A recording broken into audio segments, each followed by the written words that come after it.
Neuropathy pen বা নার্ভের ব্যথা এই সমস্যায় অনেক মানুষ কিন্তু বর্তমানে জর্জরিত। বয়স নয়, খুব কম বয়সেও মানুষের মধ্যে কিন্তু এই রোগটি দেখা দিচ্ছে। আরও বিশেষ করে যাদের শরীরে ডায়াবেটিস নামক রোগটি বাসা বেঁধেছে, তাদের কিন্তু এই নিউরোপ্যাথি পেন খুব বেশি পরিমাণে দেখা যায়। নিউরোপ্যাথি পেনে হাতে, পায়ে, ঘাড়ে সমস্ত জায়গায় ব্যথা অনুভব করা, শরীরের শক্তি অনেকটা পরিমাণে কমে যাওয়া, মনে হচ্ছে শরীরে শক্তি নেই বা হাত পা ঝিনঝিনানি করা, এই ধরনের রোগ কিন্তু প্রায় মানুষের মধ্যে দেখা যায়। আর নিউরোপ্যাথি পেনের কথা যদি বলি, আমরা প্রচুর ধরনের ওষুধ খেয়ে থাকি নিউরোপ্যাথি প্যানের উপরে।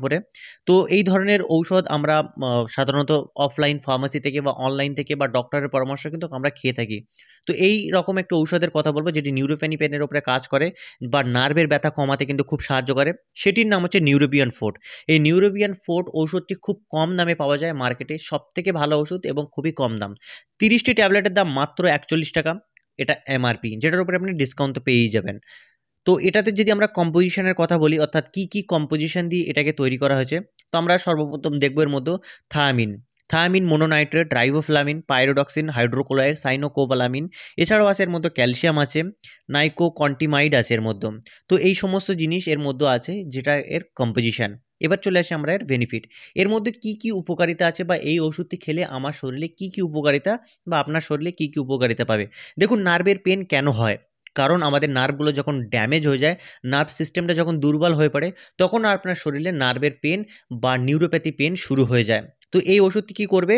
সেই নার্ভের যে সমস্যা, যে নার্ভগুলো আপনার কমজোরি হয়ে গেছে বা ড্যামেজ হয়ে গেছে, সেই নার্ভগুলোকে রিজেনারেট করতে কিন্তু আপনার সাহায্য করবে, হেল্প করবে সেই ড্যামেজ হয়ে যাওয়া নার্ভগুলোকে আবারও নতুন করে তাদেরকে রিজেনারেট করা এবং সেই নার্ভগুলোকে স্ট্রং করতে সাহায্য করবে। কিন্তু এর জন্য আপনাকে এই ঔষধের পাশাপাশি আপনার প্রপার ডায়েট নিতে হবে এবং আপনার ভালো এক্সারসাইজও করতে হবে এই নার্ভের পুরোপুরি ড্যামেজটাকে মুক্তি পাওয়ার জন্য।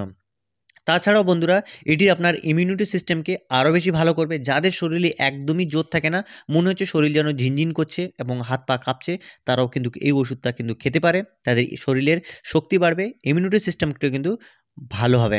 আমাদের নার্ভের প্রবলেম বেশি কারণে হয়ে থাকে, কারণ আমাদের নার্ভের সেলগুলিতে আমাদের যে শরীরের নিউট্রিশন যেগুলো আমরা খাই, সে প্রোটিন, কার্বোহাইড্রেট, অ্যামাইনো অ্যাসিড, সেগুলো কিন্তু নার্ভের সেলে গিয়ে পৌঁছায় না। সেই পৌঁছানোর কাজ করবে এই ঔষধটি এবং এটা সাপোর্ট দেবে। যাদের ডায়াবেটিস, নিউরোপ্যাথি আছে, যারা সুগার রোগে আক্রান্ত এবং এই থেকে যাদের নিউরোপ্যাথি পেন হয়, তারা কিন্তু এই ওষুধটা খেতে পারে। কারণ এই ওষুধটা খেলে নিউরোপ্যাথি পেন কিন্তু অনেক বেশি কমে যায় এবং যাদের বিশেষ করে সুগারের কারণে যন্ত্রণা হয়, ব্যথা হয়, পায়ে বা কোমরের নিচে থেকে যাদের ব্যথা হয়, তারা কিন্তু এই ওষুধটা কিন্তু ব্যবহার করতে পারে। তো এটি যদি আমরা ডোজের কথা বলি, তো এটি ডোজ হচ্ছে প্রতিদিন আপনি একটি করে খেতে পারেন আফটার ফুড। আপনি খাবার পরেই, অর্থাৎ ভাত খাবার পরে আপনি একটি করে ট্যাবলেট খেতে পারেন। বিশেষ করে আপনি যদি রাত্রে খান, তাহলে এর কাজটা সবথেকে ভালো হবে। তো আমি আবার একবার শেষে বলব যে আপনি যখন কোনো ওষুধ খাবেন বা তার ডোজ নির্ণয় করবেন, তার আগে অবশ্যই আপনি আপনার ডক্টরের পরামর্শ নিন। ঔষধ খাওয়ার আগে এবং ডোজ নির্ণয় করার সময় অবশ্যই আপনার ডক্টরের পরামর্শে খান। তো বন্ধুরা, আজকের ভিডিও এখানেই শেষ করছি। যদি ভিডিওটি ভালো লেগে থাকে, লাইক শেয়ার করবেন এবং এই ধরনের ভিডিও দেখার জন্য আমাদের চ্যানেলকে সাবস্ক্রাইব করে পাশে থাকা বেল আইকনটি ক্লিক করে দিন।